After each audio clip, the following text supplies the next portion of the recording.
All right, is everybody ready? Is everybody on board? Yeah. I don't know if we have, oh, is that Allison?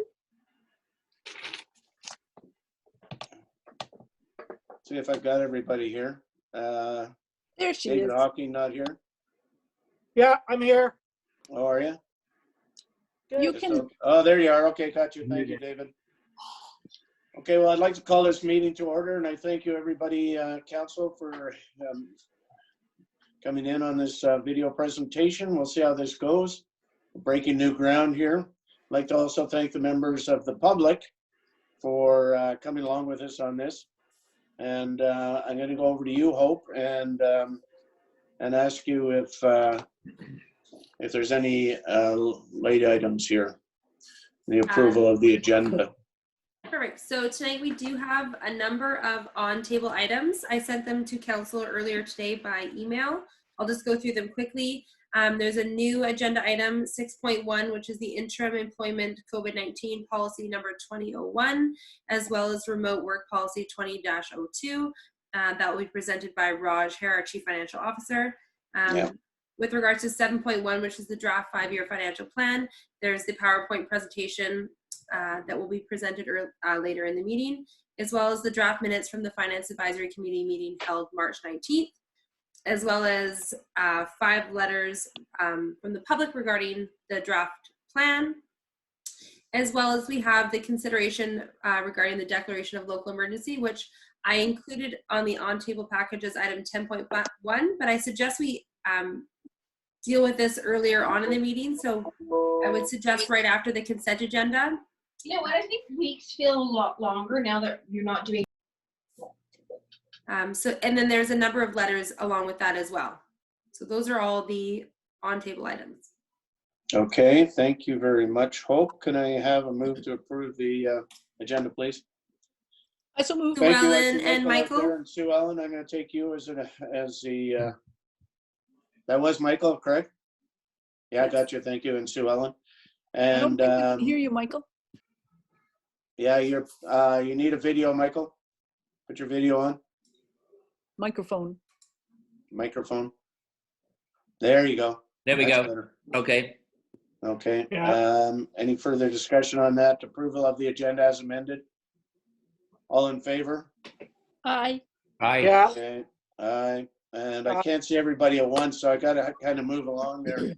So Gary, I can see Michael, Sue everyone, Ellen, so I'll let David. you know. Okay. Gary, You've got them all? I can see everyone, so I can let you know if somebody doesn't put up their hand. Okay. You want There's me a go way gallery? there's a way to look at everybody and only see the people who have their video on. That's what I've got. I got and- on gallery there. I went into gallery, and then when I hung my cursor up in the middle, it said, do you want to only see the people with video? And that Okay. makes it so you're just seeing the council members. If you can find it. Okay, I've got everybody there, and I've got Raj and Hope. So this will proceed along these roads here. Okay, so now we're coming up to public comments, and we're not going to have any public comments tonight, and I apologize to the public in the audience on the video there. The municipal hall is closed to the public. Public comments will be restricted by written submissions only. If you'd like to provide your input on an agenda item, please send your submission into mayorandcouncil@bimbc.ca. Once we get this a little bit more refined, hopefully we can and have public comments come up at the beginning of the council meeting as normal. Okay, so we're going to move into the consent agenda. Does anybody have anything there that they would like to have a closer look at? Gary, Yeah, Allison, I would Allison, yeah. like to pull 3.4.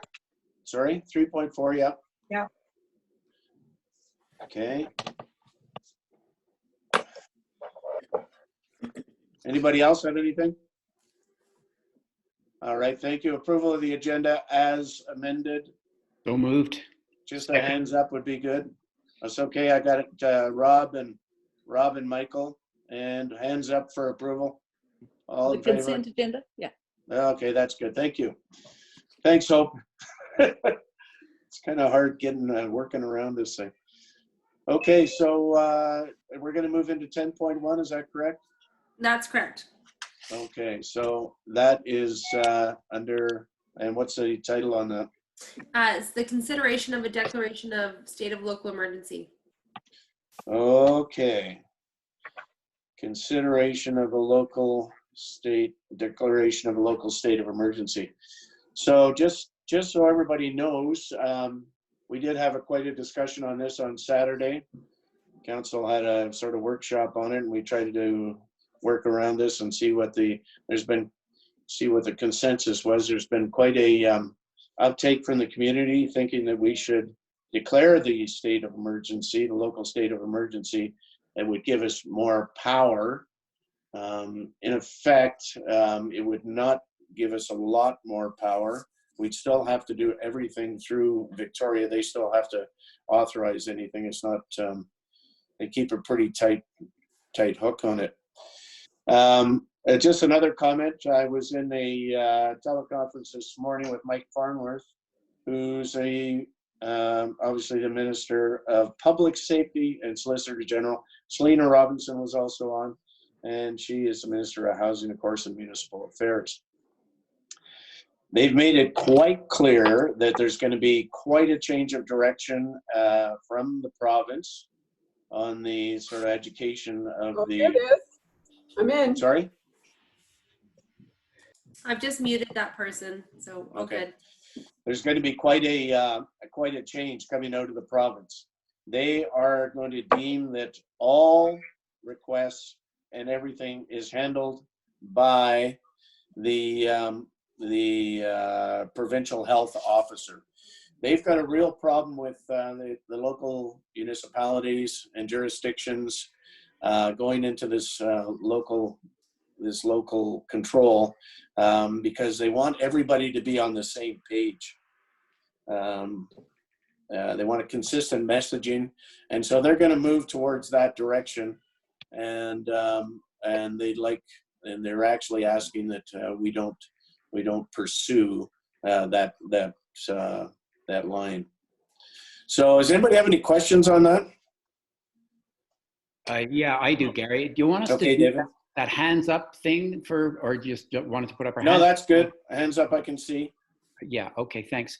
So I saw your note about they're saying, okay, they want everybody to stick together on this, but what the other municipalities have been doing, what they tried to do was to be able to get the ability to enforce the social distancing and so on that that the province wants, but wasn't happening in various businesses and so on. So when they say they're going to have everybody working together, are they going to give everybody some ability, like us, some ability to enforce these kinds of things? What are they? What does it mean so that we're all together? They want, what they do is they want everybody to funnel through obviously the provincial health officer, and any request will go direct. And Selena said, just send them direct to me. Whatever your concerns are, send them directly through me. And they're also going to have an order in council over there, or order in the house, or whatever they do. They're going to restrict commercial transit. Transport is going to be reduced. They're going to coordinate all essential services. They're going to be coordinated by the province. They're going to give better sort of more powers to the local forces, like our bylaw inspector and that sort of thing. There's a real concern that people aren't being very good about the social distancing, and this is a huge thing for them. And they really want to give us more jurisdiction. The police will be, the RCMP in our case will also be there. They'll have their, they'll be able to come in and talk to people. There's a huge media campaign they want to go on, a communication piece. There's going to be education about social distancing and that sort of thing. This is all going to come out of the province in a very short time. And like I said, everything will be redirected through Victoria from now on. Does that help, David? that helps yeah, that helps a bit. But one more thing, the real issue that we wanted to work on was the whole BC Ferries. So that BC Ferries, we had an ability to work with BC Ferries to discourage, casual visitors. Now, I also saw a note that looks like BC Ferries was objecting to this in the past, it seemed, or wasn't willing to do that, but it seems that they're coming alongside. Is that correct, that we can work with Well, them? I would think they'll have to come on site. I mean, they are part of the provincial government, sort of. The provincial government sort of makes the rules for BC Ferries, but there was absolutely no indication that we would have a problem. So I guess the only way we're going to find out is to get a hold of Victoria and say, we want a discussion with BC Ferries. But apparently it's a pretty widespread request now from BC Ferries, and I think they're getting the message that they're going to have to help us out with this. Okay, thank you. David? Okay, so Michael first, and then Maureen. Sorry, Okay, thanks. Michael. Gary, thank you. Gary, listen, I see where you're coming from, and I see where the province is coming from. Question is, are they going to put something, can we get something really clear in writing so we don't get further confusion on emergency, non-emergency, who controls it? Are they going to give us something that we can go public on and say to everybody, this is what the province has decided, and the municipalities and other agencies will comply? So I really hope they give us something clear that we can broadcast and say to everybody, this is how it is, so we don't get more confusion. I agree, Michael, and it puts us in a bit of a compromised situation here that, they've told us they're going to do all these things, and I was expecting some kind of a media communication this afternoon and an announcement, and they didn't make it, but it is forthcoming. I asked Dennis, I said, well, let's get a hold of them in the morning and find out when this messaging is coming, because we have a lot of frustrated people in the community that want us to go forward on this, and for good reason. And I think what the province is telling us is just sort of, relax, and we're going to have this legislation for you really soon, and it'll make a big difference. They aren't in favor of the municipalities at this time going in for a local level of emergency. So, and I would be surprised if they would grant it, because they also have to grant it. But that I don't know for sure, and we'll just have to wait and see what the province does with this. But they've made it quite clear that there's going to be an open lane of communication straight into the ministry to solve any problems we might have. Providing support in all 50 states. Go to Maureen, and then Sue Ellen. I'd like us to back up and look at the letter that we received this afternoon that was sent to all of the mayors and the regional district chairs and the CEOs. And what I took away from that letter, and I wasn't privy to the discussion, the conference call that you had, Gary, but what I took away from that letter was that the province was concerned about a widespread impulse towards enacting a state of local emergency. And they wanted communities to really think about what that would mean for the community itself and for what purpose people were interested in enacting a state of local emergency. What we've seen in the 5, at last count, municipalities in Metro Vancouver that have declared a state of local emergency is that they have done so for different reasons. Vancouver is extremely concerned about social distancing being ignored. New Westminster is really concerned about, I guess the best way to describe it is the emotional state of the people who live there. Delta was concerned for reasons that aren't particularly clear to me. Richmond was concerned because of the many visitors that they have, the many residents that they have who have traveled broadly. The province in the letter that they sent to the mayors says, let me just find the most relevant section here. We request that local authorities that are considering a state of local emergency contact their EMBC regional office so that EMBC can fully understand what each community is intending to accomplish with their sole powers. And I know that Jennifer has been in touch. Jennifer McGowan, our emergency program coordinator, has been in touch with the province and has been keeping them in the loop as to what the issues are on Bowen. And the consensus, I believe, is that the issue on Bowen is largely related to unnecessary travel on the part of tourists and recreational visitors. And that message has been conveyed to the province. I did not read this letter as being a letter that says, calm down, it's not an issue, we're taking care of things. I read it as a letter that said, we have to work together on this. Don't do anything precipitously, and make sure that the province and the municipalities are working collaboratively to address the issue. Absolutely correct on that, Maureen. And I think they've just stepped it up a little, one more notch. I think that's where they've gone. Sue Ellen?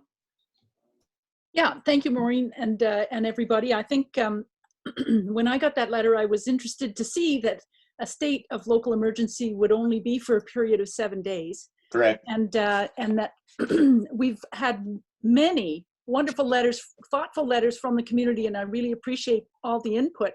And they've highlighted a couple of other things for me that I wasn't sure what was happening, and I'd like to discuss them if we can.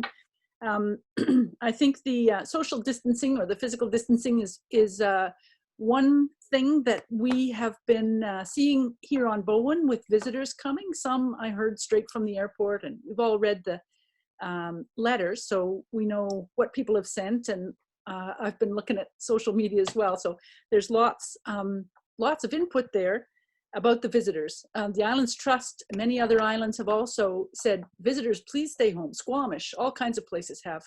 And so I think that message is getting through to the province. And I think that's partly why I was interested in declaring a state of local emergency, was to make sure Bowen, as a small place on the edge, wasn't forgotten about in big city worlds. Okay, thank you, Sue Ellen. Rob? Hang on, sorry. Just before I go finish, ahead. I just wanted to say I support the province's actions. I support Dr. Bonnie Henry and all the work that the province is doing. I would like to be able to do it in a coordinated way. And if what I'm hearing is that it's going to be more coordinated, and that we will have Bowen citizens' concerns in there as well, that's great. And I wonder if we can also talk about some of the other things that people have brought up, and that is the accommodation. I wonder if anybody knows our visitors coming to our B&Bs. I'm interested in the safety of our building inspector, if he's going to, our staff person that's going to construction sites. We've had a few letters highlighting potential issues there. I know there's new construction guidelines out for COVID-19. I'm interested in garbage and compost from COVID-infected households. Is there any special safety for the community and for the Bowen Waste, our contractors? And then I think that's most of them. I think all of these emergency actions, though, I'm seeing other communities picking up on and getting, I think the province is working hard through their emergency program. So I'm happy that we've got an emergency program on Bowen, and that we're, I think, have been working towards this. Yeah, they're doing a fabulous job. Rob? Yeah, first off, Gary, thanks for doing that legwork today. I really appreciate that. And I think, I think this is a good direction to go in. I brought up on Saturday a concern about different municipalities not working in conjunction and potentially stepping on each other's toes and making mistakes, and us also not having all the in-house expertise of what's going on across the entire region. So I think this coordinated approach with the other municipalities through the province, I think makes a lot of sense. And yeah, we'll just make sure that, when issues pop up, we let them know so they can be dealt with. I also want to say though that, like I'm going into the Cove every day. I spoke with a whole bunch of commuters this morning and on the way back, and things are changing extremely quickly. Like the social distancing, like 3 days ago is completely different than today. And I think the visitors, that's happening, you know, Sue Ellen touched base on that, that's probably changing now too. But the pace of change to me has been incredible. Like I've never seen people change this quick. And I think we need to recognize that as well. I don't think it's all bad out there. I think people are really making a big effort, and I would suspect over the next week things are going to look very differently as well. And I support a coordinated approach to managing that and using the expertise of the province on that. So I think this is a good move forward. Okay, thanks, Rob. Anybody else? Allison. Myself unmuted here. I'm hoping the BC Ferries will see fit, or will be able to put a link on their schedule page to our press release about visitors, please respect our wish to have you stay away. So hopefully that'll happen. I guess, Gary, was there other municipalities on this conference call, or was it just you? Well, it was kind of disjointed. No, it wasn't just me. It was kind of disjointed though, because they had an oversubscription on it, and it was very staccato at the beginning, and you could hear a few names coming out and that sort of thing. But yeah, no, there was quite a few people on there at the time, and I was trying to remember who was on there so I could get a confirmation. But we didn't actually go through all the names and that sort of thing, so I don't know who was actually on there. So following up on that, Yeah. that letter Yes. was issued, I don't know whether it was Friday or on Saturday or on the weekend, so before the meeting. So did they make reference to the letter or say? No. Okay. No, they just said this is an update, and so it was basically it's further they to the just letter wanted to, then. yeah, they just wanted to talk, yeah, an update on the letter, and they just wanted to talk to the mayors and just talk about the local declarations, and they're really not happy with them, and they're more into a collaboration thing. And I don't know what's going to happen with the municipalities that actually do have the state. So we'll have to see how that sort of shakes down. I was very disappointed that there wasn't an immediate release for today. Yeah. And I'm thinking that Yeah. we should pursue a confirmation tomorrow morning on what direction the province is going, because I found that a little disjointing that they would tell us that and then not follow through with a media release. There were some other issues on there. They're tightening up a lot of stuff. The transportation, what else was there? Yeah, commercial transportation, and they want all actions going through that's fine. Victoria You said through that the all health officer. earlier. Yeah. Sorry, Alison, go ahead. No, I was just saying, you said that earlier. I just was trying to clarify the process, and that this was in addition to the letter. Not, yeah, they didn't didn't actually reference the letter, but they did. They just said, here's where we're going, and we're going to have an order, and whatever they do, and change all these rules. Non-essential travel, they're going to be on that too, and a few other things. So okay. I would be happy to wait till tomorrow and see if we can't get some kind of a confirmation if they're going to have a media release, and then take it from there. And then we have to try somehow to get through to BC Ferries, and or just talk to Victoria and say, here's our problem, and what are you going to do about it? And because we want some help from BC Ferries about advising non-resident visitors to the island. So Gary. Yeah. Rob. Yeah. Gary, just I came back with 3:30 ferry. Yes. And if I'm not mistaken, they made an announcement that quite along COVID and on social distancing, yada yada yada, and all that. And I'm pretty sure they also talked about visitors not coming to the island. I'm pretty sure they did. So they just started that announcement today. So well, that's fabulous. They're obviously getting the message. So I'll listen. Yeah, I was down, to your point, Rob, I was down in the Cove for 2 hours yesterday morning. I watched 2 of the ferries come in. There was a total of 6 people got off the ferries, and I would say that probably none of them were visitors. walked off the ferries, I should say. And the cove was very, let's just say it was very calm.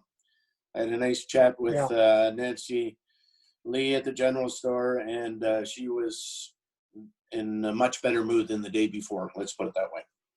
It seems to be under a lot better control. 2 cars came off. Say again, 2 cars came off to 620, so 2 cars came off to 620, so it was very quiet. Okay, all right, so how does everybody feel about this? David, go ahead. Yeah, so I guess I'm not quite sure, where we're taking this discussion, but it looks like we're seeing that it wouldn't be appropriate right now to declare this local emergency. But I've got several activities I'd like to see us start working on. And so is this the time for me to talk about that? Yeah, sure, go ahead. So one is, we just need to make sure we are working on this BC Ferries issue, and the weekend will probably be sunny again, and that's when we'll see a whole bunch of visitors. So we just have to keep working with BC Ferries. So that's sort of task one. Task two, a bunch of the letters talked about the problem of off-island businesses, builders on the island, and the lack of social distancing. And that was really concerning.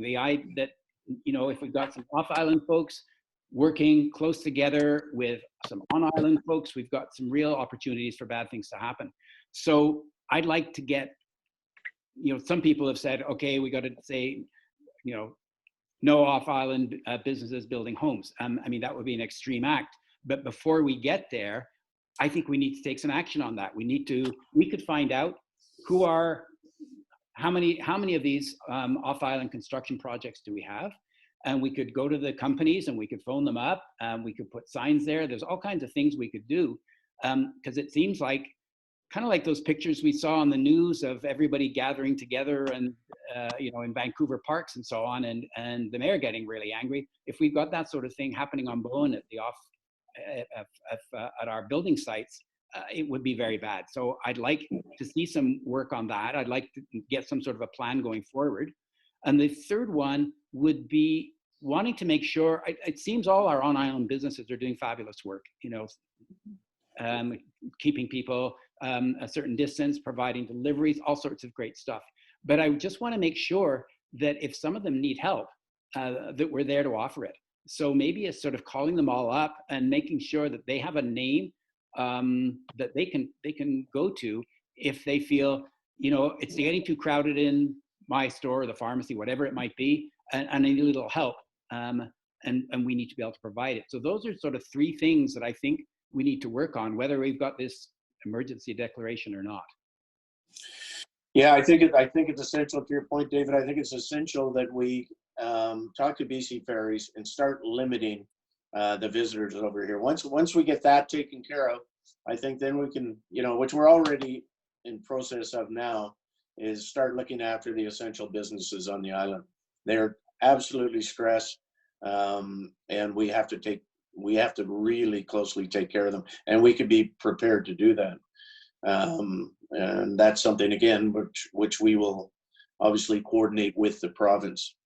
Maureen? Yeah, I just want to build on some of the points that David has made and to respond with some of the work that is already underway. The contact with BC Ferries, I think, has been ongoing through the emergency program coordinator, through Jen. And I think the difficulty that they have, and Allison has brought this up, is that they have an obligation to provide service, and they may be leery of saying, you can't use our service.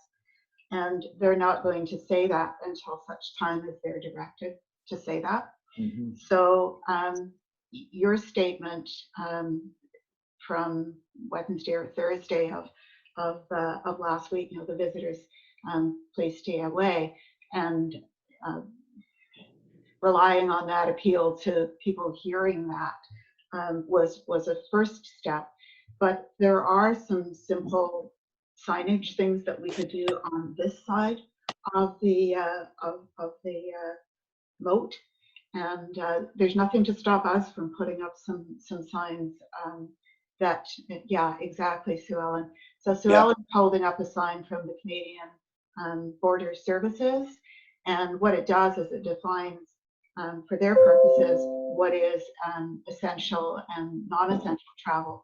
And this actually addresses, if we were to adopt these definitions, it actually addresses some of the concerns that were expressed in those letters, where people were really worried that if Bowen went into lockdown or we put in restrictions, that their family member on the other side wouldn't be able to come over here and look after the 92-year-old grandpa who's living here. So what's noted on that, Ellen, can you hold that up again? What's noted on the right-hand side of that is that non-essential travel is defined as tourism, recreation, and entertainment. That's why we don't want you to come to Bowen Island. But if you're involved in work and study, economic supplies, economic services and supply chains, critical infrastructure support, health, going to your doctor, shopping for essential goods, if you need to go up Island to get your medication, and then other activities that we as a council decide are appropriate, that would be okay. And for example, that's the kind of feedback that we could give to the province and say, if we agree, that this makes sense for us. So I think signage on this side at a minimum is something that should come out of this meeting. The second thing about the builders, I was really concerned about some of those letters as well, and also about people trying to be heard when they were saying you need to keep your distance, and the guys they were talking to weren't. And some were in the gigantic flurry of material that we've received over the last little while. There was a note that the RCMP, I think it was one of the status reports that we get daily, that the RCMP were prepared to be present in situations where there might be some conflict. And if people are not listening and they are continuing to be a little bit too close, then it may be appropriate to think about a bit of backup. Our bylaw officers have some skills, but they are not necessarily going to be able to engage with a group. Right, you're wrong. Yeah, and then the final point. What the heck was your final point, David? The third one. The third one was helping people in businesses. Helping businesses. Okay. So Rod Marsh of the Community Economic Development Committee has set up, with help from Chris Corrigan, there's going to be a Zoom meeting on Wednesday morning for local businesses, and Rod and Chris and Vaughn Colber are going to be hosting this every week, and it's an opportunity to share information, share strategies. And if people are interested, there's an invitation on a bunch of Facebook groups, the Flatten the Curve, the Bowen Everything Else, and also Bowen Business.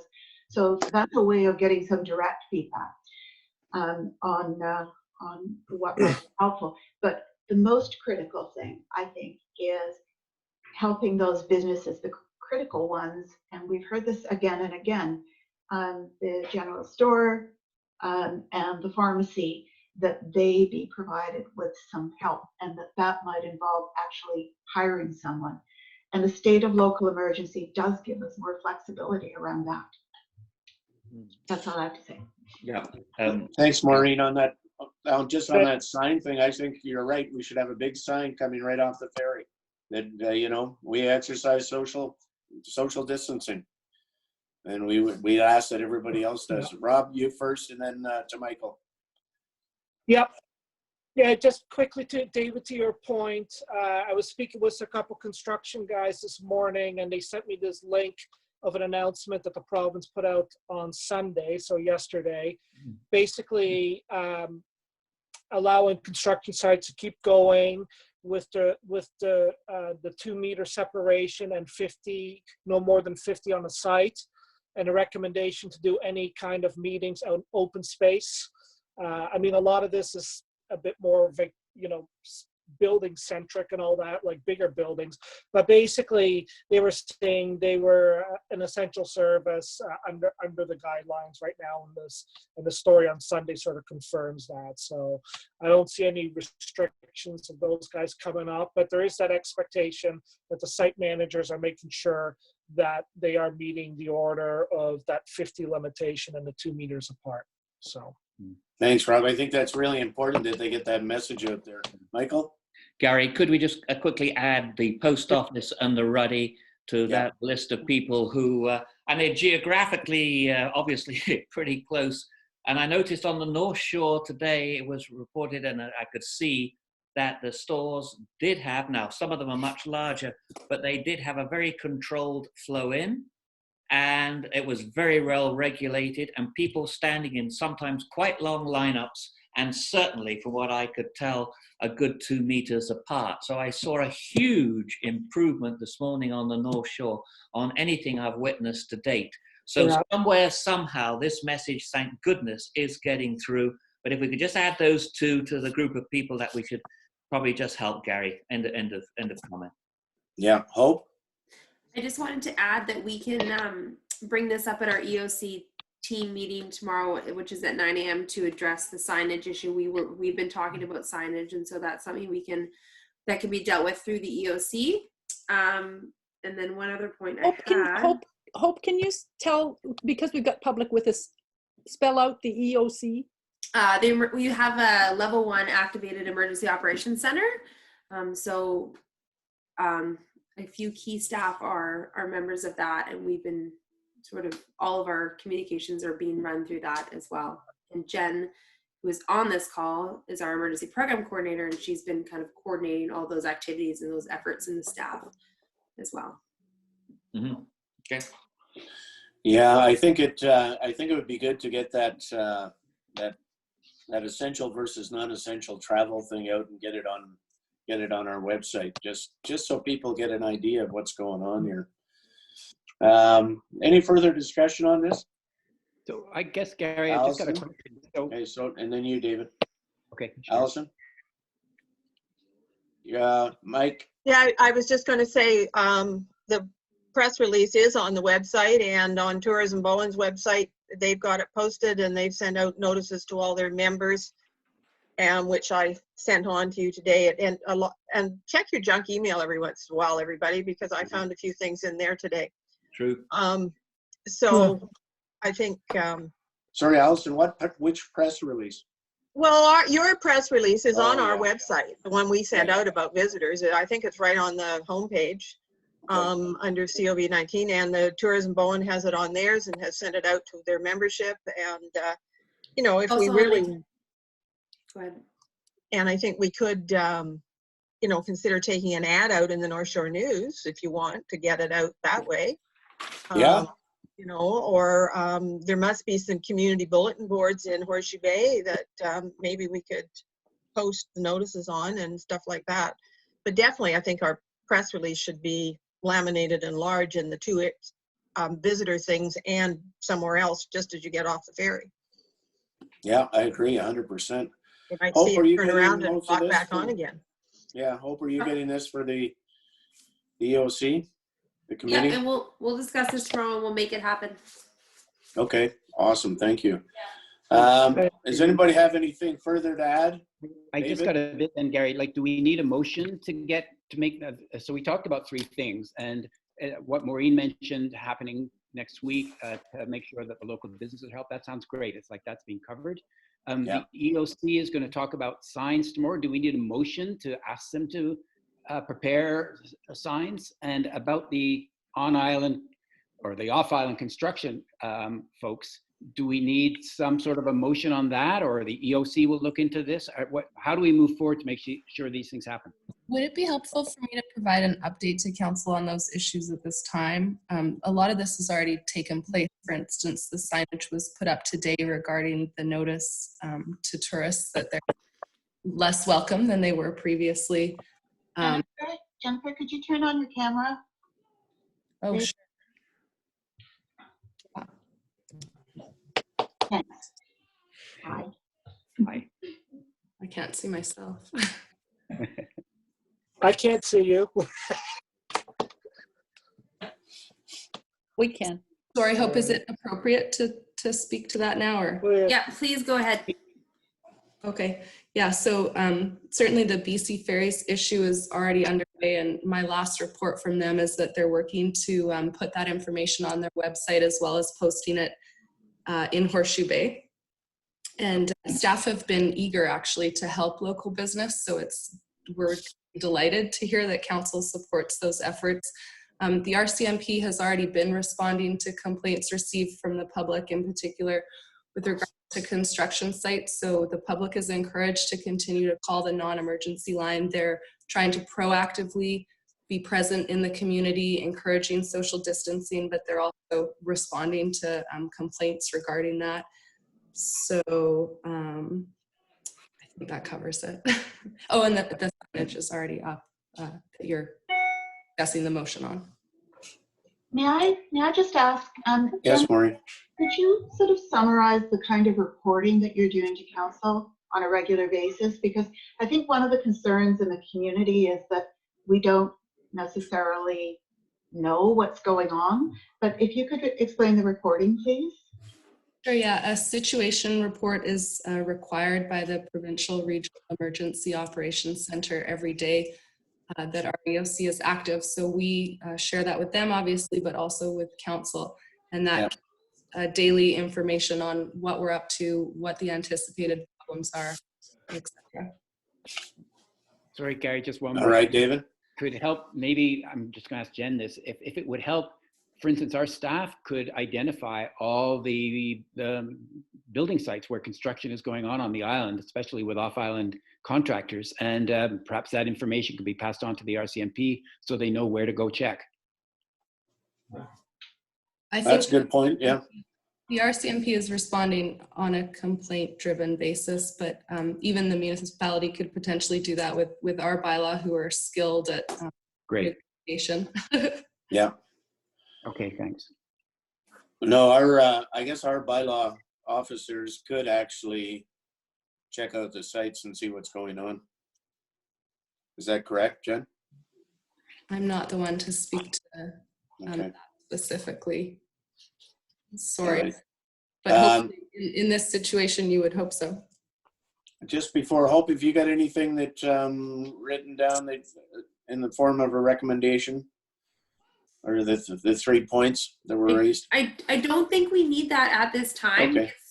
It's pretty much been dealt with through the EOC, and if not, it will be. I don't think we need council direction at this time. Okay. I see Dennis has joined the call. Dennis is there. I don't disagree with Hope, except that I think it would be helpful if we had a simple motion from council, encouraging the EOC to investigate and provide support to local businesses in the form of crowd control. I'm not sure if that's the right word, but I think that a simple motion like that on the books, so that there's direction from council to the EOC to see what we can do to help some of the local businesses that were named, would be helpful. So I'll move that. Second. Yeah. Okay, I got Sue Ellen for a second. Any further discussion on that? Okay, all in favor? Aye. Aye. 3, 4, 5. Okay, that's great. It's unanimous. Just before we leave this, I did have a conversation with Jordan Sturdy, a very long conversation, and our MLA. Yeah, the MLA, correct. And you know, he's witnessing what's going on up in Pemberton too. He said they're all the same problems. He is quite willing to come in to help us with the BC Ferries thing, but I'm going to leave that to the EOC for now. He said if you run into a blockage, he said he'd be more than willing to come in and help you out. But he said one thing you do have is, he said if you have an ask from BC Ferries, you have to frame it in a way that it's also relevant to all the other islands, which wouldn't be a huge problem, I guess. But let's just let it go the way it is, and if we have to go there, we will. All right, is everybody happy with that? Yep. Yeah. Okay, Maureen? Yeah, can I just ask Hope to reread the motion that we just approved? I think she's going to wordsmith it. I can wordsmith it later, but it's pretty simple. That council encourage the Emergency Operations Center to investigate and provide support to local businesses. The named local businesses. Yes, local businesses. Those ones that we talked about. Okay, thank you. The essential ones. Yeah, and I think another thing is, I think, well, the EOC's probably already got it, the list of essential businesses on Bowen. That's going to become very, as things go on here, I think that's going to be very important that we identify the local businesses. And one of the ones that, well, I'll talk to Jen offline about it, but that's somebody else that I'd like to add in there, or I can. It's just Artisan Office, the office at Artisan Square, because they're doing quite a bit in the community. That's right. In the delivery aspect. So I would like to see them be declared essential too. They weren't on the last list that I saw. Sue Ellen? I just want to say, I just think there are so many businesses and people on Bowen doing so much. I just want to make sure that we as a municipality are using our limited taxpayer-supported staff and resources to focus in on the important places that now, since so many businesses are closed in the Cove, visitors concentrate themselves on those few open grocery stores and pharmacy and places like that. And but otherwise, you know, everybody's doing their best. There's still time for everybody to be able to help. And I really like the collaborated, coordinated approach. And if we can do that through our EOC that we've got set up, that's even better. So let's leave it up to them. Agreed. That's all good points. Thank you. Okay, is that it? Is that it for 10.1 then? Agreed. All right. Where are we here? So delegations, of course, we have none. Business arising from the minutes, have none there. Staff reports were dealt with. Bylaws, 5-year financial plan bylaw, number 508/2020. And Raj, I'm going to pass it over to you. So I'm just going to jump in really quick, and I'm going to share my screen with everyone. We have the PowerPoint presentation, and so I'm just going to pop that up right now and see how this goes. Let me just try to. Oh, yeah. Oh. Yep. Looks good to me so far. Does that look okay so far? Yep. Yeah. Yeah. Yep. Okay, Yeah. Raj, it's over to you. All right, well, thank you, Mayor and Council. You have before you the 5-year financial plan bylaw for 2020, so for years 2020 to 2024. I did send out a report with detailed attachments that give information, so I'm going to do a very high-level overview of all those attachments with this quick little PowerPoint presentation that we've got for my speaking notes. So the 5-year financial plan contemplates a 7.6% tax rate increase for 2020. In terms of dollars, that translates to $411,000 that are required to balance the budget. Of the 7.6, 4.1% addresses salaries and benefits. And in the report, I had highlighted that those are the CPI-based increase for staff and council. There was a compensation review done in 2018 and it includes increases for the library and municipal hall. It also reflects the cost of restructured or new hired positions, such as the director of engineering, the fire chief in 2019, and creation of a superintendent of public works position, or actually change from the previous manager to the superintendent position. We also have in the financial plan a 1.5% provision for contribution to the asset renewal and replacement reserve, and that represents an $81,000 increase, and a 1.1% increase for contract and service agreements during the year. It translates to about $59,000. And the budget also contains a provision to add an annual budget provision for council strategic initiatives of $50,000, which translates to a 0.9% tax rate increase. And moving over to the next slide. Oh, switch to the next slide. So we also have a garbage parcel tax increase in the budget. The garbage parcel tax will be about $600 per household. It's a $179 increase from the previous year. and it reflects the cost of a 7-year fixed rate contract with Bowen Waste Solutions for residential garbage and disposal of, for collection and disposal of residential garbage and operation of the recycling depot. So in terms of what that means to the average household on Bowen Island, which is reflected on the next slide, essentially it is that's the slide, the right-hand slide is cut off here, but it represents a $358 increase in municipal taxes and parcel taxes to a household, the average household, which is assessed at $1,087,000. $179 of the increase is in the municipal taxes, and the other $179 is in the garbage parcel tax. Moving from the operating budget to the capital budget, which is the next slide. Here's a quick overview of the 5-year capital program. So focusing on, so it's basically 2020, we have almost $6.4 million in capital projects. The larger projects, I'll go through those in the next slide. And then 2021 is a heavy capital year as we get into spending on the community center. And we got a provision for the fire hall included in 2020 and 21 as well. In terms of highlights for the 2020 plan, they're included in the next slide. I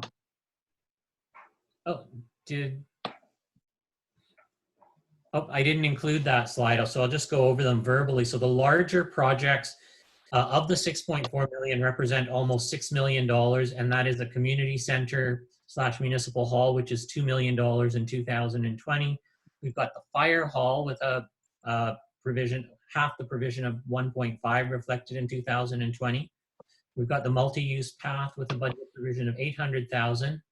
We have 2 culvert replacements, the Miller Road culvert and then the Honeymoon Lake. Honeymoon Lake, thank you. The Honeymoon Lake culvert, and both of those represent almost $9,000 budget provision. And we've got the annual roads and rehabilitation program for 400,000. We've got artificial turf replacement of 300, and we've got a salt and gravel loader that needs to be replaced, and that's a $100,000 provision in the budget. So that represents about $6 million, which is, the lion's share of the 6.4 for the 2020 capital program. And now I'm going to switch over to the water operating budget. So essentially, there are rate increases proposed in all water systems. There haven't been increases since 2016. The increase in almost all of the systems is going towards an increased contribution to reserves.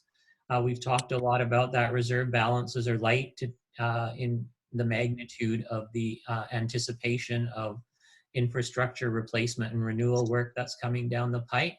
The Cove Bay water system includes a provision for debt servicing. So part of the rate increase is going to go towards servicing the debt that we've taken on for the building of the water treatment plant.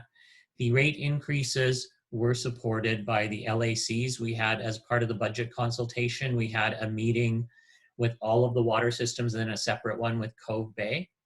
And they all seem to support the increases that are included in the financial plan provision.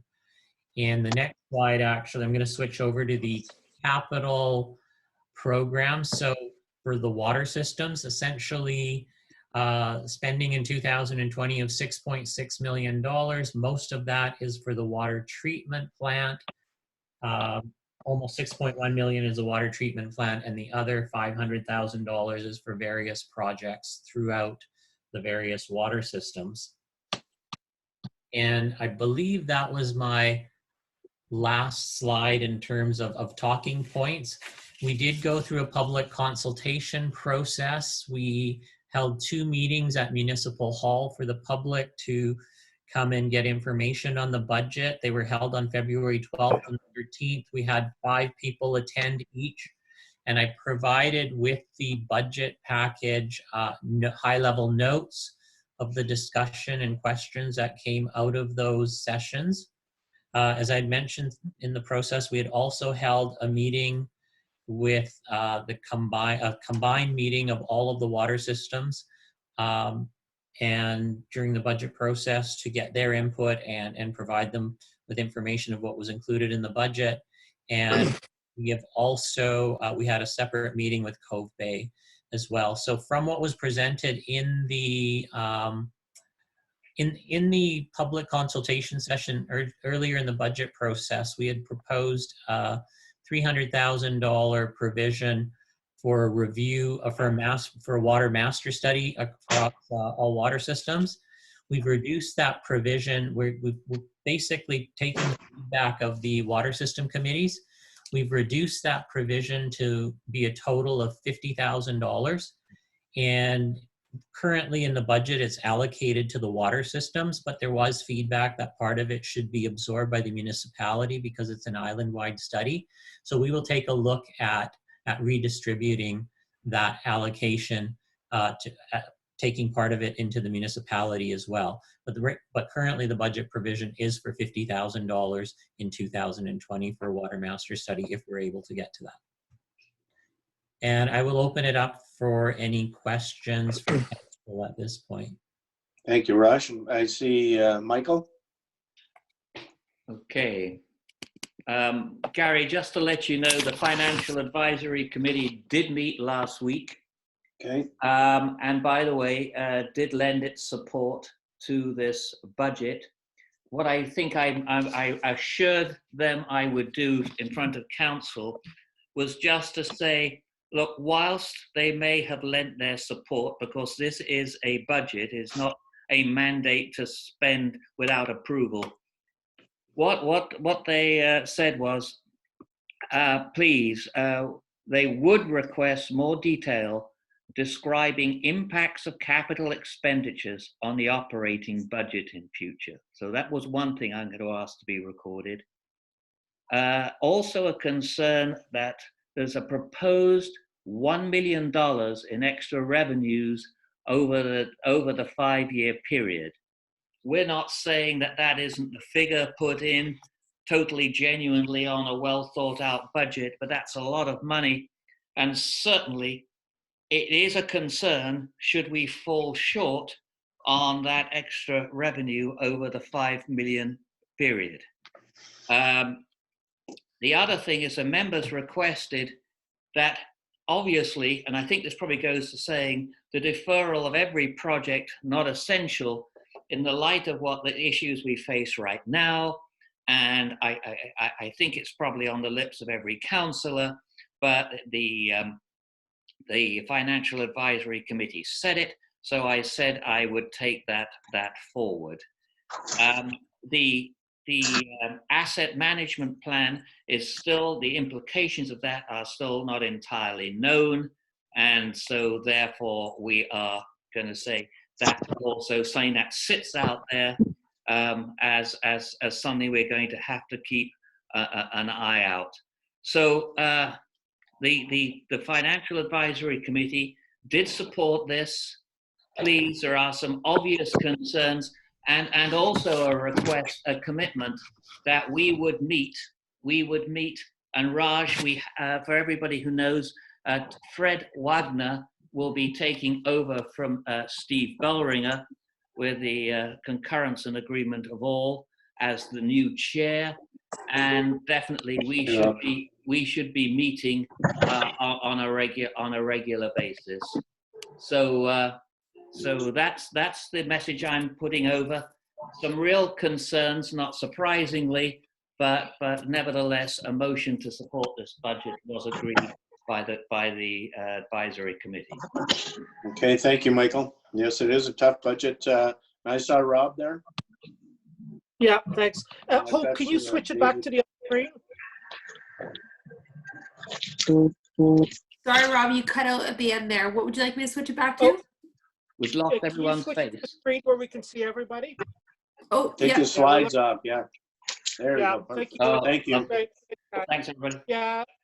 Yeah, thanks. And Michael did a great job chairing that meeting, the FAC meeting. Yeah, just to sort of highlight a couple of things from that meeting, is just more regular meetings, quarterly meetings, and a bit more information on capital reserves, and also Fred working with Raj a bit on process and how much information the committee should expect to be getting, and ensuring that we're all sort of on the same page. So I thought it was a great meeting, and I think Fred's going to do an amazing job moving forward on the FAC there. Just on the budget itself, I'm going to support it. I mean, it's obviously a very strange time to be passing, a multi-year budget under what's going on, because, who knows where we're going to be in a month from now, let alone 3-4 years from now. But I think, all of us through the election said, hey, we're going to try to get all these capital projects done. This is a framework to get that done. And we're going to have to roll with the punches and see what comes through. If the community center funding doesn't come through, we're not going to have to deal with that one. Even I think, who knows what's going to happen with this pandemic, but our whole emergency services can maybe need to be looked at as well. I don't know what's going to happen over the next couple of months. So there's going to be a lot of stuff in flux, but at least this gives us a framework moving forward from where we've been. And so I'm going to support that. And just a point, Raj, just on the pricing of some of these projects when they go out. I've mentioned this before. I just want to make sure people realize how some of these projects are 100% muni funded, and some of them are, we're paying 25% of it. So I want to make sure that whatever's going out public, that the public gets a very clear picture of that, because 800,000, we're spending less on the multi-use path than we are on the turf field, and we got 800,000 on the multi-use and 300 grand on the turf field. So I just want to make sure people have a clear picture of what's coming out of our coffers and what has already been allocated by the province on their side. So I'm going to be supporting it, and we'll just have to be nimble with it over the next couple of years. Thank you, Rob. David? Yeah, thanks, Gary, and thanks, Raj. So I'm not sure what to say here. I'm worried about the 7.6% increase. This was a budget we all saw a month or so ago, and we didn't like that then, but we could see why. But things, as several of us have said, things have changed remarkably in the last week. We know that some members of our community are going to lose contracts and lose their jobs, and will be harder up financially through this year. We also know that some of the things that we expected to be doing, we're not going to be doing. They will get deferred just simply because we can't, logistically, because of the way things will be in the next little while. Like simple things, like I looked at the budget for council spending. A bunch of us were supposed to be going to a conference in Whistler, a municipal conference in May or June, I forget when it is, but that's just not going to happen. And so, I guess what I'd like to see, is there any way of looking at some of the things that will be deferred, some of the things that we don't do to reduce this 7.6%. I just looked at the list right on the front page. Council strategic initiatives, $50,000, and that's nearly a 1%. If we ditch that, that's almost 1% off. Or if we ditch half of it, are there other things that we could do? We've got our wage increases. The 2% CPI, what if we made that a little bit lower, and 1%? So in other words, we all took a bit of a hit somewhere to be able to bring this down a couple of points. I guess I'm asking that question, is that feasible? Raj? Yeah. I mean, it's a council budget, and that's a council decision. So it would mean that we go back to the drawing board. I mean, we do have time to bring back the budget to council if we do go back to the drawing board, because it would have to come back at, I believe, the next council meeting. I mean, there is a lot of work involved in doing that, and I mean, from where I sit, the budget is pretty lean in terms of essentially places where we can adjust, but on council direction, it can be adjusted. and brought back at the Well- next council meeting if that should be council's desire. Sue Ellen first, and then Maureen and Allison. I'm going to speak generally in favor of the budget, and I would like to move it ahead. I know that it's a higher budget for the taxpayer than we've had in other years, but to put it in perspective, I'm looking at an older draft here. But Raj, what's the dollar change for the average household? I don't have that slide in front of me. The average household, it is the dollar change is combined with the garbage parcel tax, $358. Yeah. 179 for the municipal tax portion and 179 for the garbage parcel tax. Yeah, thank you. See, for me, that puts it a little more in perspective that we need to be doing all these great projects that we spent. Some of these are multi-year projects and the grants are waiting for us.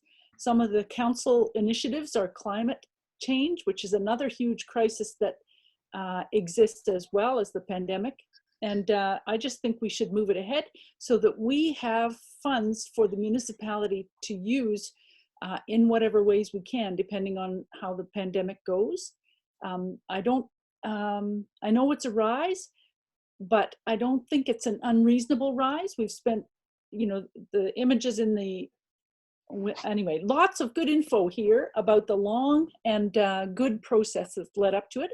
So I'm in approval of going ahead so that the staff know that they've got our go ahead to get to the final one. And by the time it comes back to council for final reading, maybe we'll have what we need. But I looked for at the BC Centers for Disease Control website information for local governments, and all they said, or for government agencies, was to assess the potential financial impact on the municipality. I don't think we can do that right now, but maybe Raj can answer that, and plan for the possibility of short-term decreases in revenue. I don't know, Raj, can we answer any of those questions yet, or would that be something for the next stage? We'll be looking into that. I don't have those answers right now.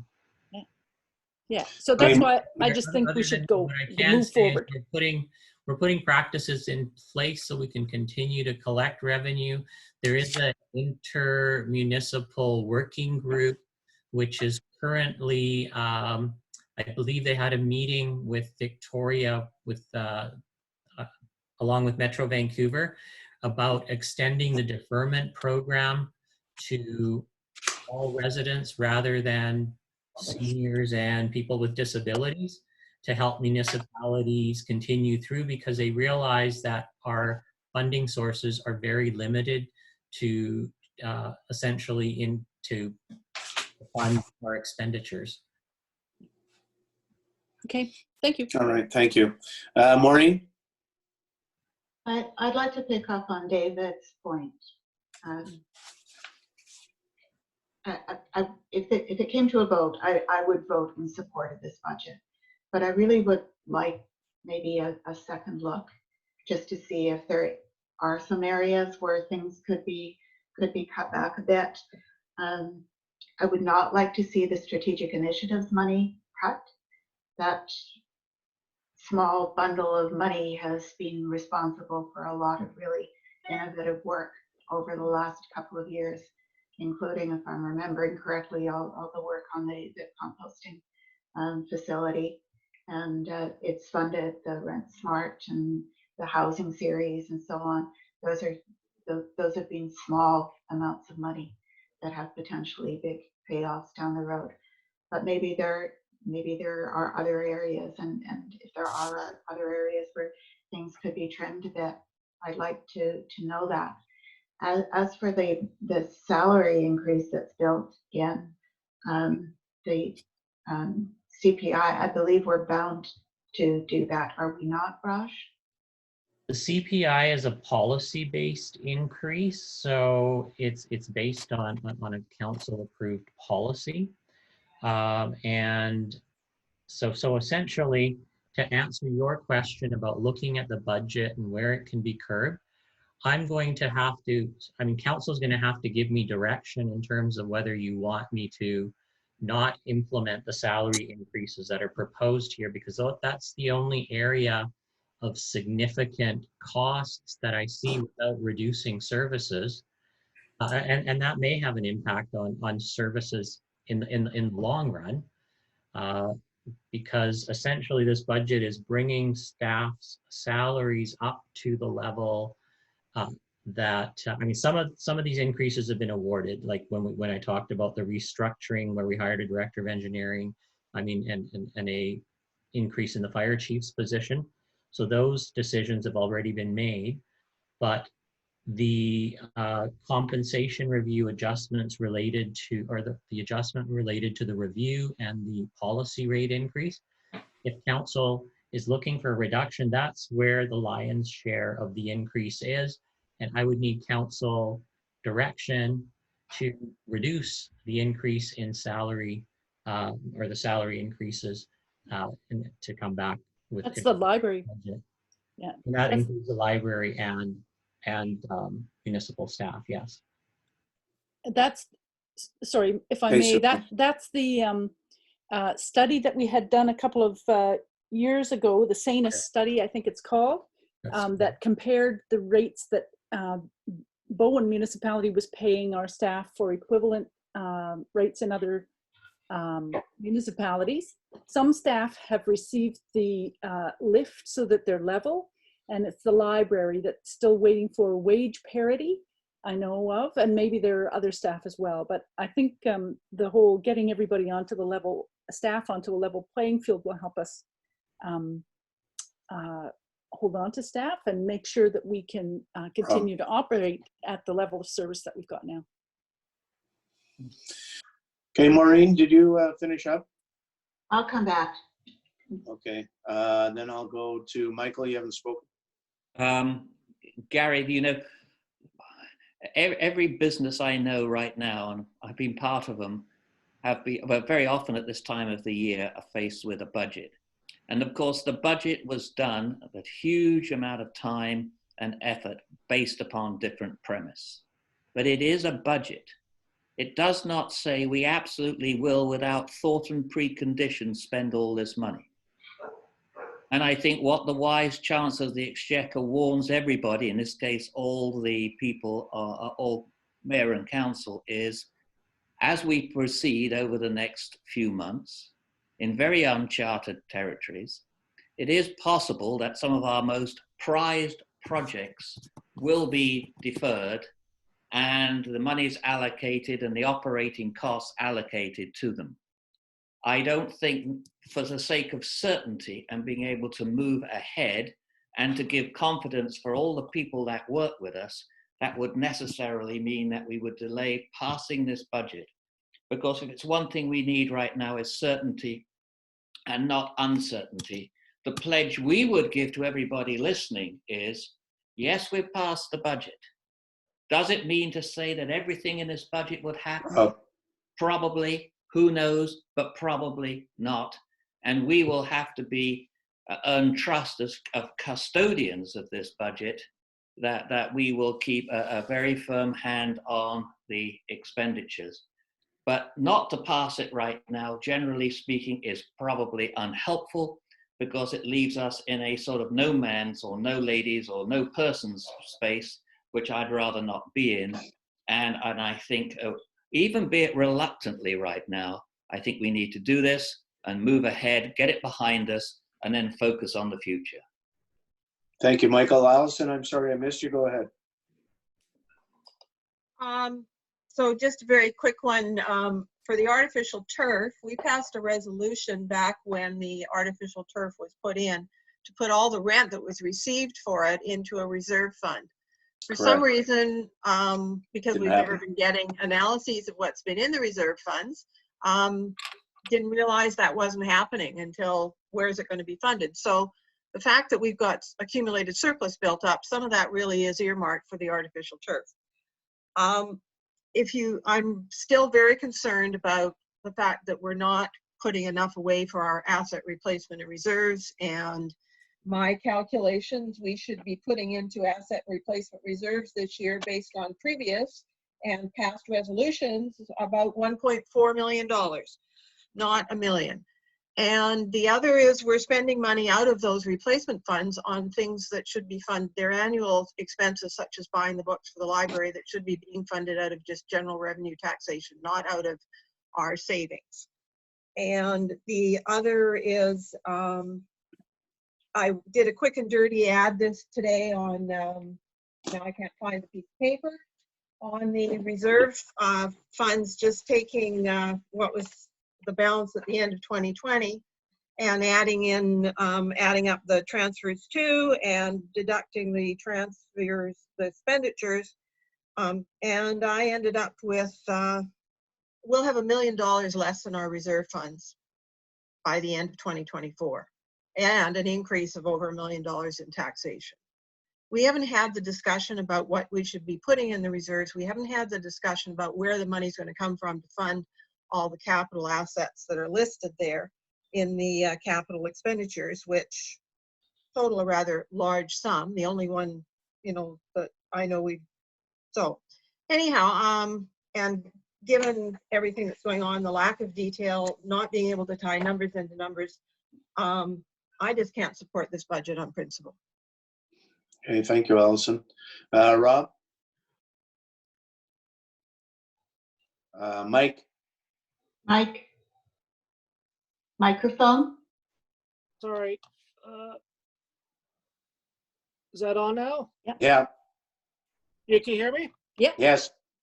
Okay, good. So just want to echo a couple of things Michael said. You know, I think opening up this budget after all the work that's been done, and, you know, at the FEC, we looked at it pretty closely, and everybody had issues here and there, and we all sort of recognized that, you know, we're in for troubled times, but we need some stability here. We need to move forward on this. And I think backing off and getting and opening things up again, and especially right now, like we got something so big in front of us right now to go back into our budget at this stage, I think would be a huge mistake. So I definitely I'm going to be supporting this, and I'd encourage everybody to support it with the caveat, as Michael had said, and it came up in the FEC meeting, that we're going to have to roll with the punches. There's going to be some projects that are going to fall by the wayside. You know, we might have to put off, you know, one of the culvert replacements for a year or two. You know, we're going to have to deal with that on an ongoing basis. We don't know, like, you know, I sort of had to laugh when Raj was asked what the impact is going to be of this pandemic, because we have absolutely no clue where we're moving forward. But I do think what's really key is that we have a plan moving forward, and that we don't, like this right now, opening it up at this stage, I think would be a big mistake. And I don't think we would actually, having looked at some of the numbers pretty closely, there isn't a lot of fat on the bones there, or whoever the, other than maybe the staffing side of things. But do we want to go there at this stage? I'm not willing to go there. I think we just need to deal with this, and you know, and knowing that some of these projects are not going to go ahead. The community center we might not even get the funding. So that'd be a good example there of something that's going to be moved off our plate or not. So, and we can't anticipate that either. So that's all I got to say. Okay, thanks, Rob. Yeah, I tend to go with that approach on it. This budget's taken a long time to get going. We knew it was going to be a really tough budget. It wasn't going to be well accepted by a lot of the people on the island, but it was a very necessary budget. There's huge capital costs coming up, which are obviously, you know, reflected in the budget. The other thing, and to Michael's point, is I think we've got to get something going. I don't think when we look back at this, who knows? We don't know what's going to happen tomorrow, let alone for the next 3 or 4 years. I think we've got to get a starting point and take it from there, and we got to be really careful with it. If you know, we can amend it as things go along, but I think we need a starting point on this. And like I said, who knows what's going to happen. A lot of these projects may not go ahead, and it's not like we're living in sort of normal times, let's put it that way. Sue Ellen? I'll pass, it's been said. Okay, thank you. Maureen, and then Allison? They're all Yeah. doing it from home. Oh, I recognize this office. Just 2 points. I don't think a member of the public would take a lot of assurance in comments that it's a budget and we may not spend it all, because it's a budget and it's a budget on which we base our property taxes. So I don't think that gives anyone any comfort. And the second thing is that it's pretty certain that this is going to have to be amended down the road. I mean, given the context that we're in right now, and given the pace of provincial declarations about this and that. So I wonder, Raj, if you could just explain a little bit about the process of amending a budget once it has been accepted, and whether that actually has any impact on the property taxes that are charged.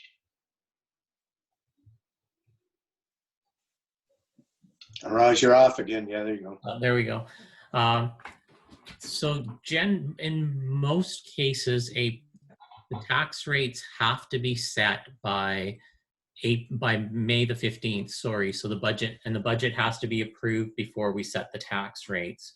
So we're coming close to that deadline to set tax rates. So when we amend a budget, the amended budget doesn't impact property tax rates. What the amended budget is done to do, or is intended to do, is take into consideration unforeseen events.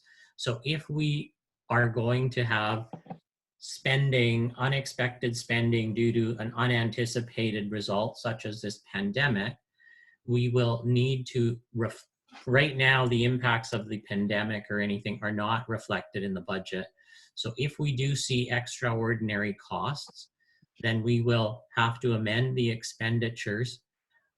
Perhaps we have to move expenditures around that are planned into covering off the pandemic. So if our expenditures exceed what is in the plan, we would do an amendment. So as activities change or unanticipated things come up, that is what the amendment is intended to reflect. And if there's other sources of revenue, you can take those into consideration. I mean, there may be government assistance or government grants that can be taken into assistance, but you cannot change the property taxes, Maureen. So if there are under expenditures, that money and we have taxed to cover the budget, the under expenditure simply rolls over into reserves? So if we spent less, it would, so yes, so if your expenditures did not exceed, so your revenues exceeded your expenditures during the year, then the difference would roll typically into operating surplus. Okay, thank you. Okay, Allison? Thanks. I remembered the other 2 things. I'm just not comfortable about the budget process itself and whether we've actually followed our policies, and looking at, we've got a policy that says new services or enhancements that existing will be funded by a combination of reduction in cost of existing services, reallocation of resources, increase in other revenues. So taxes increases are sort of the last thing, and we've got another policy about every year looking for efficiencies and demand management, and are we performing services we shouldn't be performing, and I'm just not comfortable that we've done any of that in this budget process. And the other thing, in picking up on Maureen's process, is we've in the past, it's always been the sort of statements made, well, you put it in the budget and therefore that's the go-ahead. We don't need to come back to council on this. So the only requirement to come back to council is if the actual expenditure exceeds the department manager's expenditure authority. And so that's only on the really big stuff. So, just, a $5,000 or a $2,000 expenditure, we'll never get a second look at. So I'm just not comfortable with all of that, and the fact, that we're, So Councillor And Morse. that I can't find numbers into numbers and all that sort of stuff. Raj?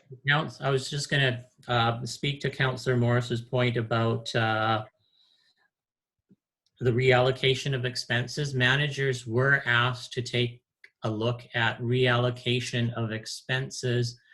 So if, for example, you need a service, there was an increase in a service contract cost, if there was any opportunity to reallocate expenses to those costs, that was a first step before requesting additional funding. So part of the exercise was to look at reallocating expenses and also to look at non-taxation sources of revenue. Of course, we have very, very limited non-taxation sources of revenue on Bowen Island. So that process was followed as part of the budget process. So as a follow-up to that, I'm used to budgeting where people said, look at your budget. If I told you to ask you to cut 10%, what would you cut and what would be the implications? Yeah, no, I did not ask staff members to cut their budgets. All right, any further discussion? I'm going to read the recommendation that bylaw number 508, 2020, cited as Bowen Island Municipal Bylaw number 508, 2020, 2025-year financial plan bylaw be read a first, second, and third time. Second? Okay, thank you, Michael. Any further discussion? All in favor? Who have I got? I got me over there. So opposition? Okay, Councillor Morris in opposition. Sorry, Rob, were you also in opposition or were you in favor? I thought he was in favor. I'm in favor. Okay, so just Councillor Morse, thanks. Yep. That's correct, thank you. Yeah. Okay, we're going to move on. Correspondence, Hey, for some none? reason, Sorry? May I just confirm for the public? for some reason, one Patrick further popped step? up instead of you. Sorry? Gary, may I just confirm for the public that there's one further step, which is final adoption? Sure, go ahead. That's all I wanted to say. There's one more step.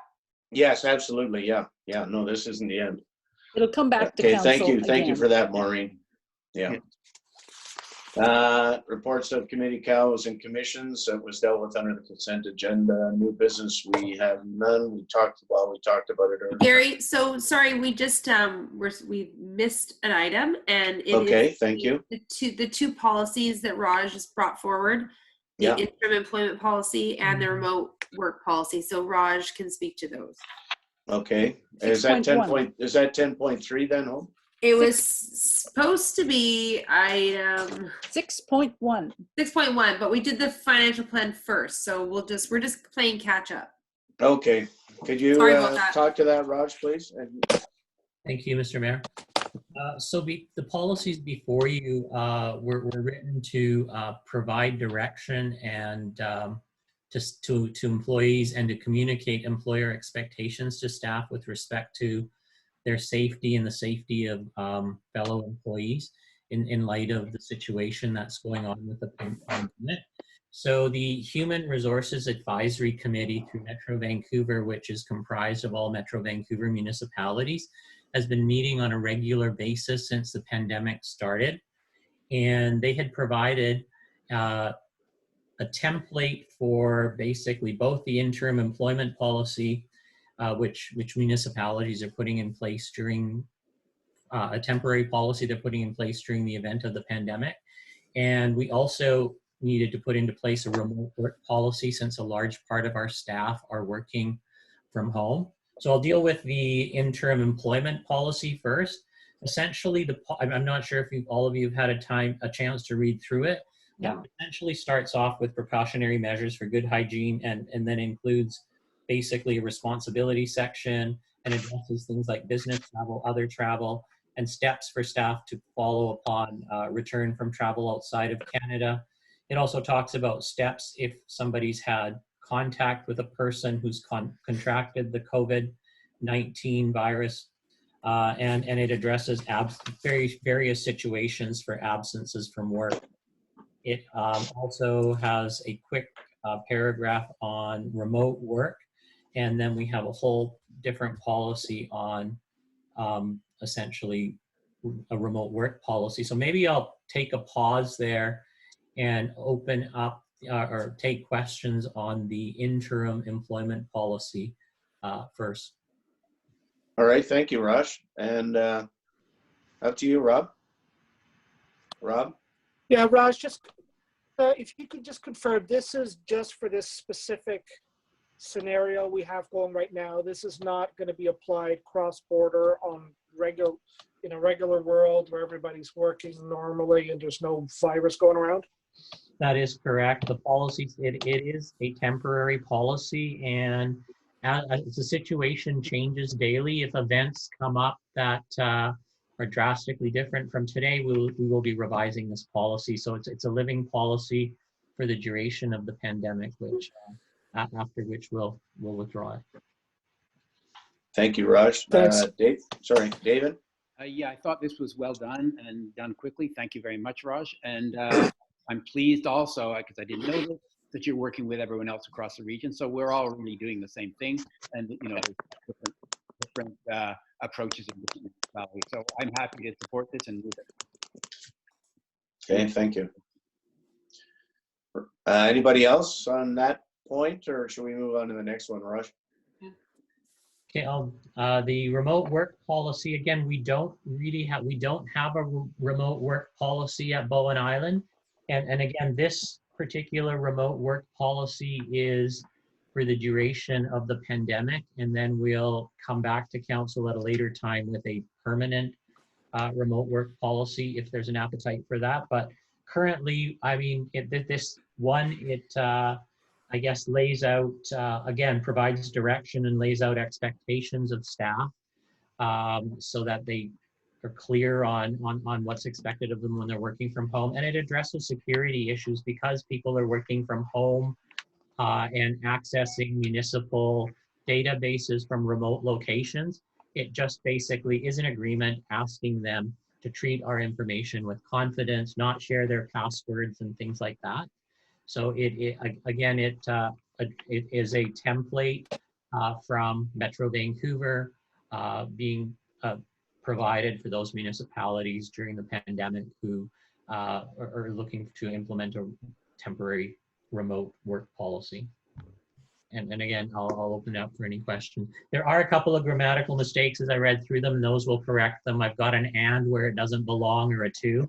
And I'll have Hope go through it for you as well. So we'll make sure that those changes are made afterwards. And Allison caught a few grammatical errors as well. So we'll make sure those are good. All right. Sue Ellen first. Just that I'm really happy to see these two policies. I think they are responding to the extraordinary circumstances that we're in. And I'm really glad to see them come up so quickly, because they give some certainty to staff about how am I doing my work correctly, and what all do I need to do my work well and while responding to the pandemic. So anyway, I'm happy with them. I'll support them. Mm-hmm. Yeah, for sure. Thank you very much, Raj. And to Sue Ellen's point, to have those up and running right now is absolutely fantastic with everything else that's going on. And I think it gives assurance to staff that we're just not sort of throwing it out there, but who would have thought, I guess, eh? Anybody else, Maureen? Yeah, I'm happy with the policies, and thank you, Raj. That was quick and good work. I guess my question has to do with our earlier discussion where we talked about authorizing the EOC to think about help that could be provided to local businesses. And I was assuming that might at some point down the road mean, hiring additional employees of the municipality. Would that be correct? And if so, is that something that could potentially be wrapped into an interim employment policy because the hiring is related specifically to issues and concerns related to the pandemic? That might be totally out of left field, but I'm just wondering if there's a connection that we need to capture here. The way to handle that, I believe, Maureen, would be where we're going to be providing something like, if I could use an example, something like security to local businesses. It would be done through the EOC. So the operations manager would put in a request for that, and then I would forward it to the provincial office. And in fact, I've had discussions with them about something like that and what we would require. So we would be required to get a quote from, for example, a security company for coming and providing security on the island, and we would submit it to them for approval, and it is a cost that is reimbursable or claimable under in that situation. The same thing if we're pulling staff away to work at the EOC and we need to call staff in, we have to get those expenditures pre-approved through the Provincial Emergency Management Operations Center. And so we've got a system in place where we are sending approvals. We have sent a number of requests for approval already.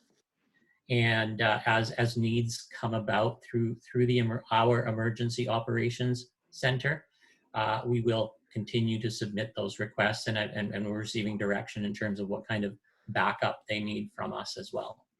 So may I ask, are the requests for approval, are some of those requests specifically for additional people?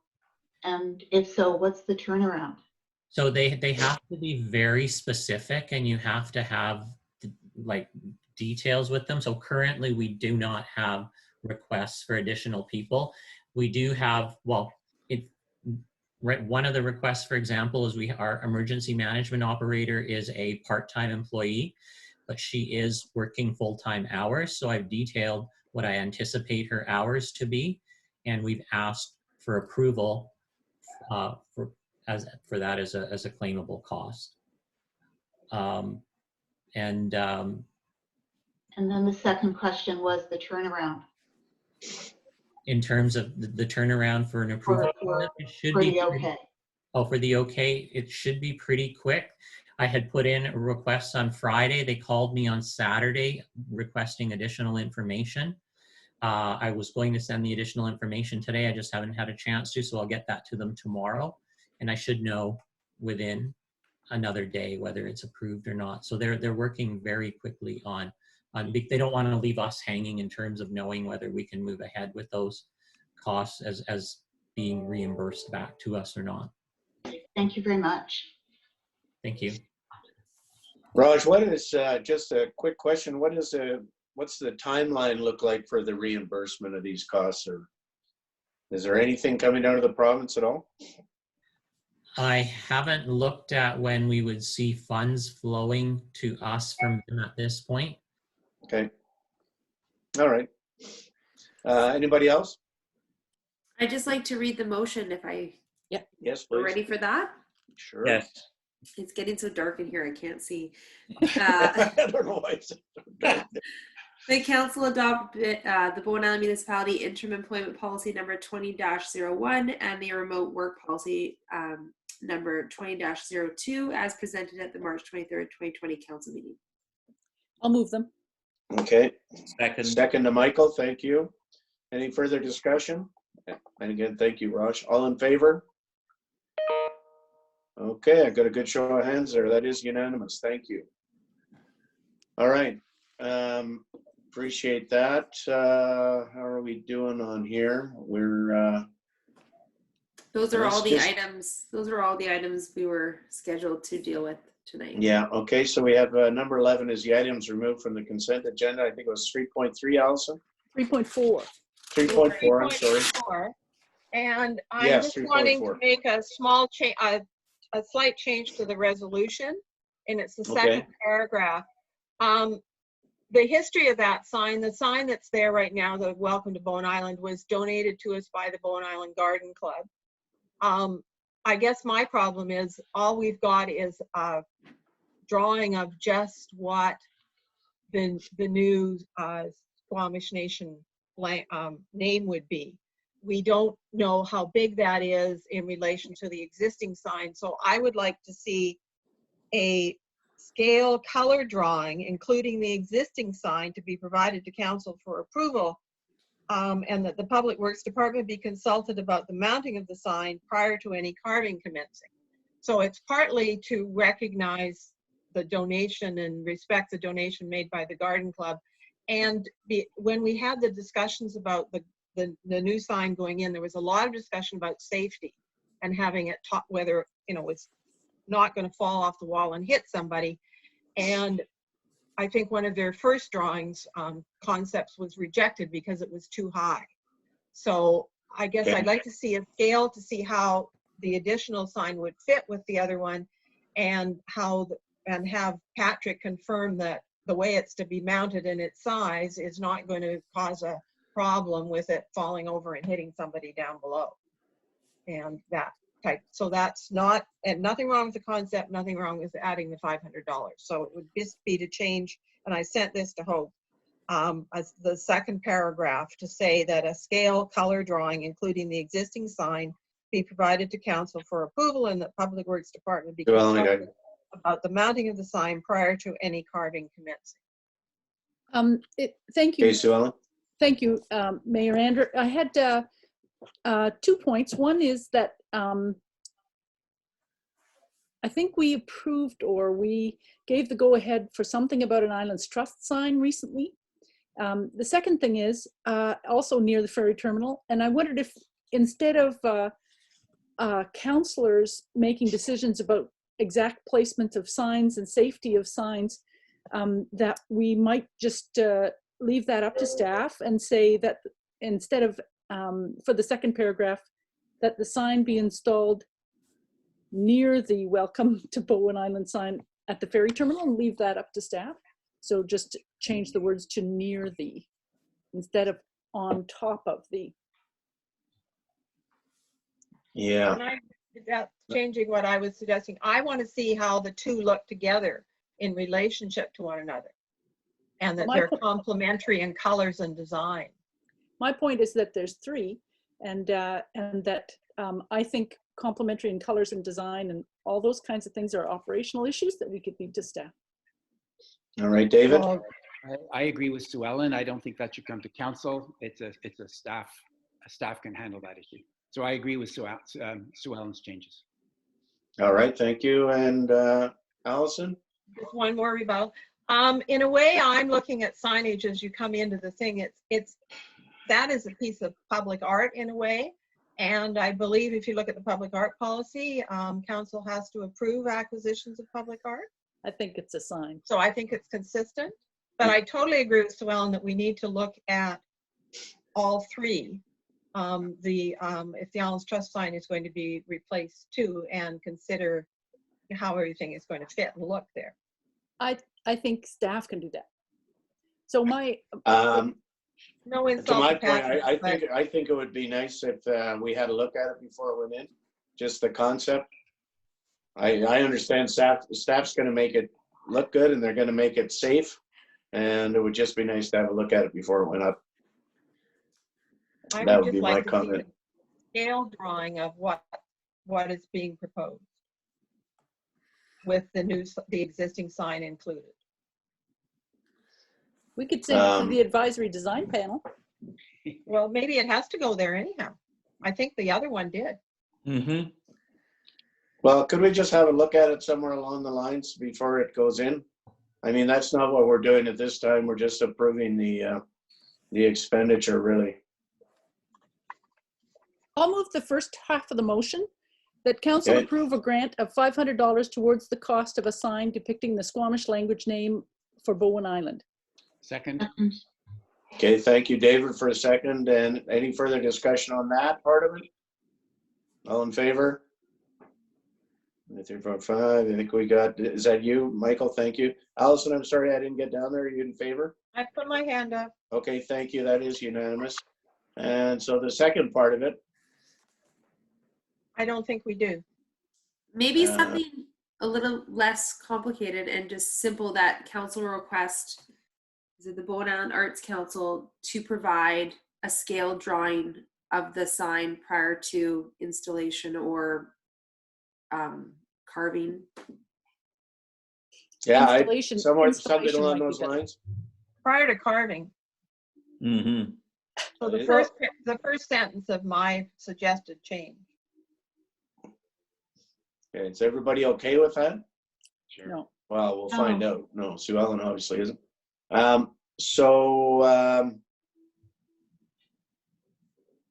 Okay, just read that one more time, please, Hope. Well, I just made it up on the spot, so I'm just trying to remember what I said. Okay. Sorry. So that council requests the Bowen Island Arts Council to provide a scale drawing of the sign prior to installation or carving. I can't remember what I said. Well, I think you have to say carving, because if we didn't like it and they've already got it carved, there's a big problem. And it has to include the existing sign, because they want the two together. Yeah, I do. Okay. I mean, at this point, we don't know whether what they're proposing is twice the size of the existing sign, half the size of the existing sign. I think Dennis has something to say too. Dennis, go ahead. I can't see you on my screen. Go ahead. We would be glad to report back, but I can tell you that we've already made inquiries about the size of the sign, and it's 6 feet long, 1 foot high, approximately. And I've also talked to our public works superintendent, and he said that the existing Welcome to Bowen sign is getting to the point where it needs a bit of a facelift. So the intention would be to take it down, give it a facelift, and then look at how we can attach the new sign on top of that in a very secure way, and then restore it all to its current location. So it's 6 feet long, 1 foot high. We can still come back to you with a scale drawing and as requested, but that's just additional information for you at this time. Okay, thank you, Dennis. Okay, so how's that look now, Hope? Maureen has her hand up. Just okay. Sorry, Maureen, go ahead. I'm wondering if something like this might work better, because there are a bunch of issues here. The council directs staff to prepare a plan for the installation of the Islands Trust, Bowen Island, and Squamish language name sign prior to the installation. I mean, that's really what we're getting at. We want to make sure that the three signs are going to work together, not just that we're going to have a sign of a particular size that is in the right spot for that sign. Yeah, I think that's a good point, and I think that can be, that can be done by Patrick and whoever else. But I think it'd be nice if it came back to council. And I think you're quite right, Maureen, that the three of them together have to work together, because otherwise it could become quite a spectacle down there. Okay, I'll second Maureen's motion. Should we make it a two-part to deal with the two issues and include both of them in one motion? No, leave the first one the way it was. Yeah. No, I mean that we are requesting BIAC to provide a scale drawing of the sign prior to carving. Oh, I want to see a scale drawing of the sign relative to the other sign. So I want to see, and with photography, I would think it would be a simple thing to do. So are we? Yeah, I don't think it's that hard to do. It would be nice if we had. I'm just wondering if we want 3 motions or 2 motions. Is what I'm happy with one motion on that part of it. Well, we've already adopted one, and now no, that's the first part. Yeah, this is the second we have part. another one on the table. Okay. The council requests the Bowen Island Arts Council to provide a scaled drawing of the sign prior to carving, and then the one that Councillor Nicholson just provided, the council directs staff to prepare a plan for installation of the Islands Trust, Bowen Island, and Squamish place name signs prior to installation. I don't know why those can't be put together. I don't know. Does anybody have a problem with them putting them together? I'd like to move both clauses. Sorry? I'd like to move both clauses. As one? Okay. As one. Thanks, Maureen. Okay, thank you. And I see Rob as a second there. Any further discussion? Yeah, there's still nothing. The scale drawing has to include the existing sign. That's the second part Correct. of this motion. Okay, I was having trouble hearing you second. Sorry. No, I think we've got it covered there pretty well. Okay, any further discussion? I'll ask a question. All in favor? Yeah, we got Michael, you're in there? Okay, thank you. Allison, were you there? Yeah. Thank you. Okay, that is unanimous, and thank you very much. I think that'll be really good, but it's going to be interesting to put them all together in something that looks really, really nice. Okay, so that's the end of the consent agenda, and I guess that pretty well wraps it up. There's some information items in here. They've all been received. Yes, they have. And I guess we're not going to have a public, or not a question period at this point. Sorry. And if anybody has anything else. I'll move adjournment. Thank you very much. And this council meeting is adjourned. Thank you very much. Really appreciate that. I thought it went off pretty smoothly. Everybody have a good evening. And we'll be in touch probably sooner than later.